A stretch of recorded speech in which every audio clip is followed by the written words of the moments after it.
ನಮಸ್ಕಾರ. ಗೃಹಲಕ್ಷ್ಮಿಯರ್ಗೆ ಒಂದು bad news ಅಂತಾನೆ ಹೇಳ್ಬೋದು. ಒಂದು ವಿಚಾರವಾಗಿ ಈಗ ಸರ್ಕಾರದಲ್ಲಿ ಒಂದಷ್ಟು ಡಿಸ್ಕಷನ್ ನಡೀತಾ ಇದೆ.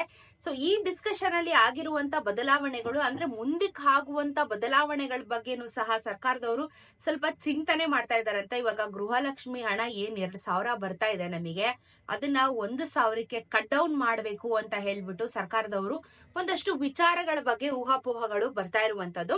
ಅದ್ರ ಬಗ್ಗೆ ವಿಡಿಯೋದಲ್ಲಿ ನಾವು ಚರ್ಚೆ ಮಾಡೋಣ. ಜೊತೆಗೆ ಚಾನೆಲ್ ಸಬ್ಸ್ಕ್ರೈಬ್ ಮಾಡ್ಕೊಳ್ಳಿ, ವಿಡಿಯೋನ ಪೂರ್ತಿಯಾಗಿ ನೋಡಿ. ಸೊ ಇವಾಗ ಗೃಹಲಕ್ಷ್ಮಿ ಯೋಜನೆದು 2,000 ರೂಪಾಯಿ ಏನ್ ಕೊಡ್ತಾ ಬಂದಿದ್ದಾರೆ, ಈಗ ಆಲ್ಮೋಸ್ಟ್ 1.25 ವರ್ಷ ಆಗ್ತಾ ಬಂತು. ಈ ಆಗಸ್ಟ್ ಬಂದು 2 ವರ್ಷ ಆಗ್ಬಿಡುತ್ತೆ. ಸೊ ಇಷ್ಟು ವರ್ಷದ ಟೈಮ್ ಅಲ್ಲಿ ಸರ್ಕಾರದವರು 5 ಗ್ಯಾರಂಟಿ ಯೋಜನೆನ ಕೊಟ್ಟರು. ಅದ್ರಲ್ಲಿ ಗೃಹಲಕ್ಷ್ಮಿ ಮೇನ್ ಆಗಿ ನಮ್ಗೆ ತುಂಬಾ ಹೆಲ್ಪ್ ಆಗಿದಂತ ಒಂದು ವಿಚಾರ. 2,000 ರೂಪಾಯಿ ಕೊಡ್ತಾ ಬಂದ್ರು. ಈ ಸತಿ ಬಜೆಟ್ ನಲ್ಲಿ ಏನಾಯ್ತು ಅಂತ ಅಂದ್ರೆ, ಇವರು ನಾವ್ ಇಷ್ಟು ಕೋಟಿನ ಏನು ಗೃಹಲಕ್ಷ್ಮಿಗೆ ಎತ್ತಿಡ್ತೀವಿ ಅಂತ ಹೇಳ್ಬಿಟ್ಟು ನಿರ್ಧಾರನ ಮಾಡಿದ್ರು. ಆಮೇಲೆ ಎತ್ತಿಟ್ಟಿದ್ದಾರೆ, ಸರಿ ಆಯ್ತು ಬಜೆಟ್ ನಲ್ಲಿ. ಆದ್ರೆ ಇವಾಗ ಕೇಳಿ ಬರ್ತಾ ಇರುವಂತ ವಿಚಾರ ಏನು ಅಂತಂದ್ರೆ, ಕಾಂಗ್ರೆಸ್ ಗ್ಯಾರಂಟಿ ಅಂದ್ರೆ ಕಾಂಗ್ರೆಸ್ ಸರ್ಕಾರದವ್ರ ಹತ್ರ ಬೇಸಿಕಲಿ ಹಣ ಇಲ್ಲ, ದಿವಾಲಿ ಆಗ್ತಾ ಇದ್ದಾರೆ. ಹಾಗಾಗಿ ಈ ಒಂದು 5 ಗ್ಯಾರಂಟಿ ಯೋಜನೆಗಳನ್ನ ದಯವಿಟ್ಟು ಕ್ಯಾನ್ಸಲೇಷನ್ ಮಾಡಿ ಅಂತ ಹೇಳ್ಬಿಟ್ಟು ಆಪೋಸಿಟ್ ಪಾರ್ಟಿಗಳು ಮಾತಾಡ್ತಾ ಇರುವಂತದ್ದು. ಸೊ ಇವಾಗ ಏನ್ ಈ ಒಂದು 5 ಗ್ಯಾರಂಟಿ ಯೋಜನೆಯಲ್ಲಿ ದೊಡ್ಡದಾಗಿ ಹೊಡೆತ ಬೀಳ್ತಾ ಇರುವಂತದ್ದು ಇವ್ರಿಗೆ ಗೃಹಲಕ್ಷ್ಮಿ ಹಣದಿಂದ. ಯಾಕಂದ್ರೆ ಅಷ್ಟು ಕೋಟಿ ಮಹಿಳೆಯರಿಗೆ ಕೊಡ್ಬೇಕು ಅಂತ ಹೇಳಿದ್ರೆ ಅವ್ರು ಅಷ್ಟು ಕೋಟಿ ಹಣನ ಹೊಂಚ್ಬೇಕಾಗಿದೆಯಲ್ಲ. ಸೊ ಈ ಒಂದು ಯೋಜನೆನೇ ಬೇಡ, ಕ್ಯಾನ್ಸಲೇಷನ್ ಮಾಡಿ ಅಂತ ಹೇಳಿ ಟೀಕೆ ಮಾಡ್ತಾ ಇರುವಂತದ್ದು ಅದೆಲ್ಲ ಕಾಮನ್ ಆಗಿದೆ.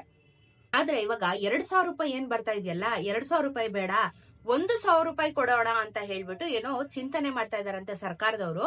2,000 ರೂಪಾಯಿನ ಇನ್ನೂ ಸರ್ಕಾರದವರು ಕರೆಕ್ಟ್ ಆಗಿ ಕೊಡ್ತಾ ಇಲ್ಲ. ಸೊ ನಮ್ಮ ಜನರಲ್ ಅಭಿಪ್ರಾಯನ ಕೇಳಿದ್ರೆ ನೀವು 2,000 ರೂಪಾಯಿನ ಕರೆಕ್ಟ್ ಆಗಿ ತಿಂಗಳ ಬರ್ಬೇಕಾಗಿರೋ ಹಣ ನಿಮಗೆ ಇಷ್ಟ ಬಂದಿರೋ ತರ ಗೃಹಲಕ್ಷ್ಮಿ ಹಣನ ಕೊಡ್ತಾ ಇದ್ದೀರಾ.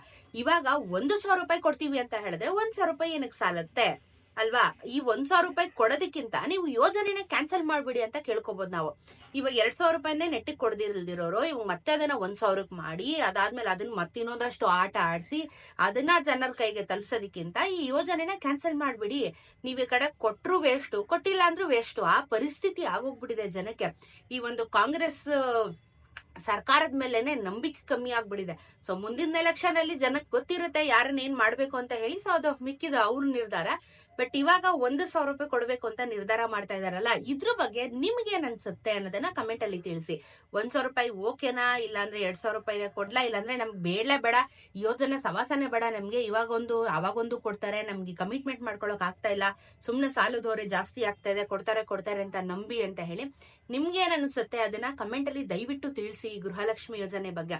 ಸೊ ಇದ್ರ ಜೊತೆಗೆ ನಿಮ್ಗೆ ಬಾಕಿ ಇರುವಂತ ಹಣ ನಿಮ್ಗೆ ಇವತ್ತು ಸ್ಯಾಟರ್ಡೆ ಸಂಡೇ ಯಾರು ವರ್ಕಿಂಗ್ ಇರಲ್ಲ. ಸೊ ನಿಮಗೆ ಸೋಮವಾರದಿಂದ ಬಾಕಿ ಇರುವಂತ ಹಣ ಏನ್ ಇವಾಗ ನಮ್ಗೆ 16, 17ನೇ ಕಂತಿನ ಹಣ ಕಂಪ್ಲೀಟ್ ಆಗಿ ಎಲ್ಲರಿಗೂ ಬಿಡುಗಡೆ ಆಗ್ತಾ ಇದೆ. ಸೊ ಅದು ನಿಮ್ಗೆ ಬಂದು ತಲುಪುತ್ತೆ. ಇದ್ರ ಜೊತೆಗೆ 18ನೇ ಕಂತಿನ ಹಣ ಸಮೇತ ನಿಮ್ಗೆ ಮುಂದಿನ ತಿಂಗಳಲ್ಲಿ ಜಮಾ ಆಗುತ್ತೆ, ಈ ತಿಂಗಳೊಳಗಡೆ ಜಮಾ ಆಗುತ್ತೆ. ಸೊ ಪೆಂಡಿಂಗ್ ಇರುವಂತದ್ದು ಈಗ ಕಮಿಂಗ್ ವೀಕ್ ಅಲ್ಲಿ ನಿಮಗೆ ಅಂದ್ರೆ ಈ ಸೋಮವಾರದಿಂದ, ನಾಳೆಯಿಂದ ಏನಾಗುತ್ತೆ, ಸೋಮವಾರದಿಂದ ವರ್ಕಿಂಗ್ ಡೇಸ್ ಇರೋದ್ರಿಂದ ಅವಾಗಿಂದ ನಿಮ್ಮ ಖಾತೆಗಳಿಗೆ ಜಮಾ ಆಗ್ಲಿಕ್ಕೆ ಶುರು ಆಗುತ್ತೆ. ಸೊ ಈ 1,000ದ್ದು ವಿಚಾರ ನಿಮ್ಗೆ ಏನ್ ಅನಿಸುತ್ತೆ ಕಮೆಂಟ್ ಅಲ್ಲಿ ತಿಳಿಸಿ. ವಿಡಿಯೋನ ಆದಷ್ಟು ಮಹಿಳೆಯರಿಗೆ ಶೇರ್ ಮಾಡಿ, ಅವ್ರಿಗೂ ಸಹ ಗೊತ್ತಾಗ್ಲಿ ಈ ತರ ಅಪ್ಡೇಟ್ಸ್ ಬರ್ತಾ ಇದೆ ಅಂತ ಹೇಳ್ಬಿಟ್ಟು. ಸೊ ಸಿಗೋಣ ಮತ್ತೊಂದು ವಿಡಿಯೋ. ನಮಸ್ಕಾರ.